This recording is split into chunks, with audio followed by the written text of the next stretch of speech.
while both my computer and phone are installing updates, let's just take this time to enjoy a few peaceful minutes of screen-free meditation.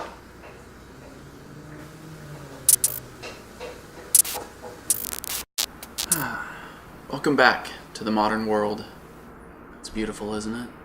We have a lot to talk about. While I was enjoying my weekend hanging out at the Grand Prix, a lot of big news broke for Pokémon GO. The first thing I want to go over is potentially the most exciting for me, and that's confirmation of new cooperative gameplay experiences coming this spring. In a Niantic blog post titled "Thank You," they start by listing a ton of awards that Pokémon GO won over the last few weeks, but the blog post ends with this interesting bit. We're still at the beginning of the journey, and there's a lot more to come. With spring arriving in the Northern Hemisphere, players can look forward to all new cooperative social gameplay experiences in Pokémon GO that will give trainers new and exciting reasons to get back into the sunshine. So we've already had previous confirmation that the gym system rework is the next big update that's going to drop in the next quarter of the year. We're moving into that quarter now, so sometime between now and June, we should be seeing this update. Now, interestingly, just a few hours or a day before Niantic posted that blog post, the Pokémon GO development community, these are the guys who are working on third-party apps like IV checkers, but also trackers and such, people who have a very good technical understanding of the code that makes up Pokémon GO, intercepted a few messages through network traffic. But the messages that they found seem to hint at the future of the gym system and hint at gym raids being added to the game. So for those who maybe haven't played a ton of MMO games in their gaming history, a raid generally refers to a large group battle where players will team up either against NPCs, those are non-player characters, or against another team of players in a large-scale battle. The intercepted network traffic contains 5 different sets of messages, each containing 3 different messages referring to the same in-game events. The first set of messages, and the ones that really hint that this is about a raid system, are these 3. Nearby raid starting soon, there's a raid about to start near you, or a raid's going to start nearby. 3 messages all referring to the same thing, and the working theory is now that each of those messages will be for a different team. So depending on what team you're on, Valor, Mystic, Instinct, your team leader will give you one of those 3 messages to let you know that a raid is starting nearby. In addition to those, there are 3 more sets of messages that refer to gym battles, which hints that this raid system might be related to gyms in some way. There are messages for when your Pokemon gets returned from a gym, and then there are also messages for when a Pokemon wins or loses a battle. So it seems like these 3 sets of messages are going to be displayed to you when you're not actively participating in a gym battle, because if you win the battle, then obviously you know that you won the battle. You don't need your team leader to pop up and tell you you won the battle. Same thing for when you lose. If a Pokemon faints, if you bring 6 Pokemon into the gym and they all faint, you don't need Spark popping up in the corner and saying, hey, you lost. And hopefully along with these notifications, we might get the ability to see which gyms our Pokemon are actually placed in, because that's something we've been asking for since beta. Now there is one more set of messages, and that's for when a Pokemon is hungry. The messages are, Pokemon is hungry, Pokemon needs a pick-me-up, or Pokemon wants a berry. Since the other messages seem to be related to gym combat and the new gym system, it's possible that Pokemon that are left in a gym might occasionally need upkeep.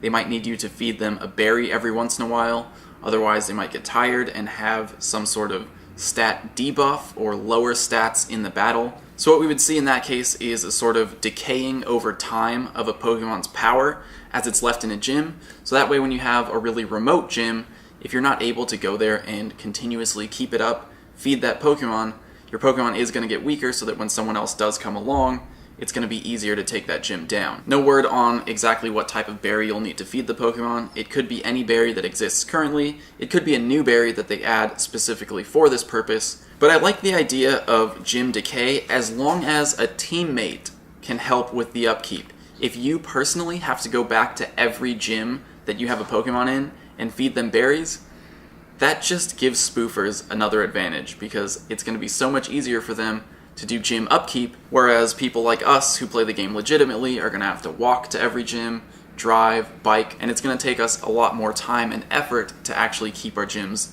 active than it would for spoofers. So hopefully teammates can participate in feeding Pokemon in gyms that need upkeep, if that's what this all refers to. So that's it for the raid news. Definitely exciting stuff about the future of the gym system in Pokemon Go. We know that that's coming sometime within the next couple months, and of course, no confirmation on how these raids will actually work. But clearly, Niantic is making good on their promise, on their claim that social cooperative gameplay is the next big feature for Pokemon Go. Speaking of Pokemon Go, let's go.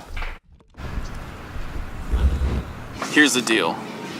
I felt like an acai bowl, so that's what we're doing right now. On top of that though, 2 nests here, again, Bixby Park and Bluff Park, and unfortunately, according to these reports, they're both terrible nests. Zubat and Weedle. There's no confirmation of either of those, that's just one report each, so I'm gonna check them out, see what's going on here, but this will probably not be the exciting Pokemon Go section of today's video. I'm a little surprised, that's actually kind of exciting. Chikorita, Ghastly, Totodile, all in the nearby list. 2 of them right here. I'm down for that.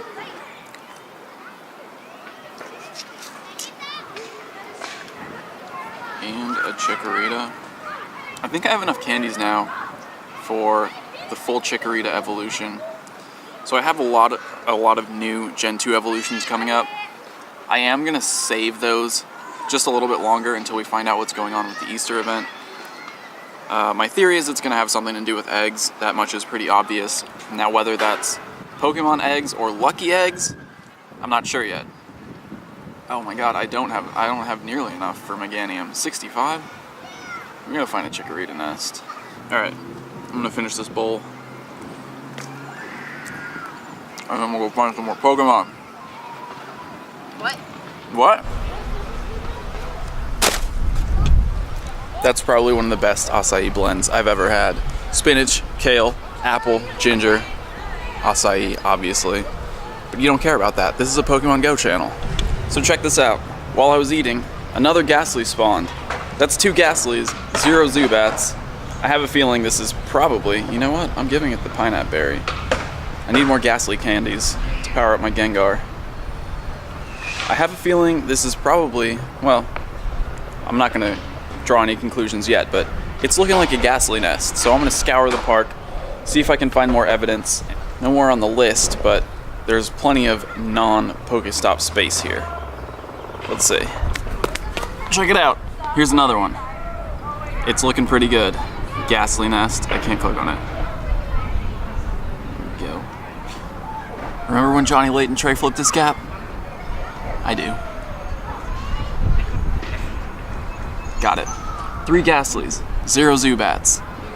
Let's keep looking. Bluff Park. That's a little cluster, but no repeats in there. Also, look at the way my items are coming out of this Pokestop.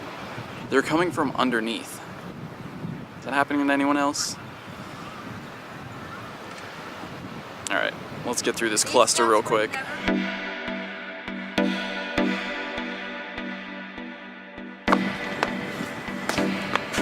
Okay. Oh, it's right here. Oh, what? No discernible nest pattern yet, but something even better. Oh my goodness. How long has it been since we've seen a wild Blastoise? I think it was like Vegas, no? Yeah, during the starter event was probably the last time that we saw one. Hello, big boy. 703, that's fine. It's good for 20 Squirtle candies. Let's go.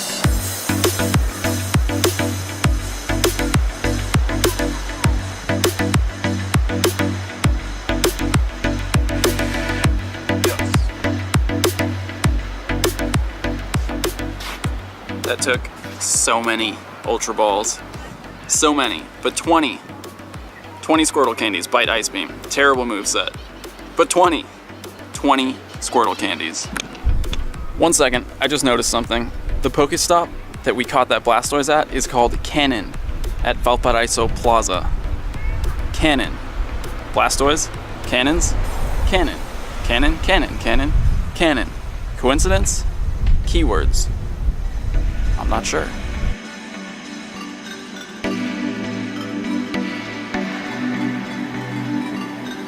So I couldn't really figure anything concrete out over at Bluff Park, which actually extends way further down the beach than I'm willing to walk at this point in my life. But back here at Bixby Park, another Ghastly. So that's 4 now. I'm pretty confident that this is a Ghastly nest, which is cool because this was actually a Ghastly nest the first time that Chance and I ever came here to play Pokemon Go. So, nice little throwback. While Cassie's here cooking chicken and waffles? Yes. Chicken and waffles. I'm gonna head out, skate around a little bit, try to find some more Pokemon and see what's going on with this deconstruction of the racetrack, because that's interesting to me. Let's go.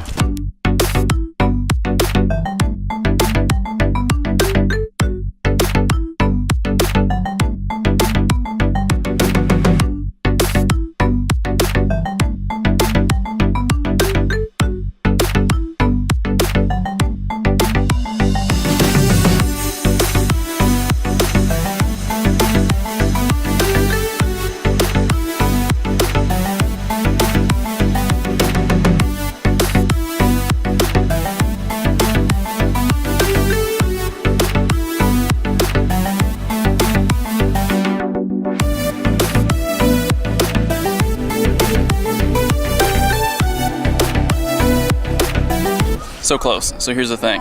When you're this close, you really just want to battle one Pokemon and get out. Don't bother going through the whole thing because someone could.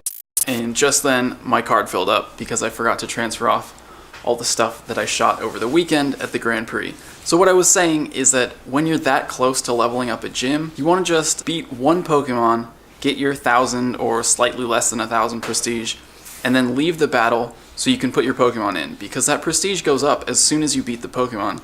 It doesn't all add at the end. The prestige will increase after each Pokemon that you beat. So as soon as you beat that first Pokemon, the gym levels up, and it's open for anyone to put a Pokemon in while you're still battling. And unfortunately, that's one of the biggest drawbacks of the current gym system, and one of the most annoying things, and in my opinion was probably a bigger issue than gym sniping from opposite teams to begin with, because that you can just take the gym down really quickly if they get it to a level 1 gym. But when someone from your team takes your spot, whether they know that you are training it up or not, it's pretty annoying to have to train the gym up a whole level after that. Especially, like the gym out here, I had to go all the way to level 10 to get my Pokemon in just now.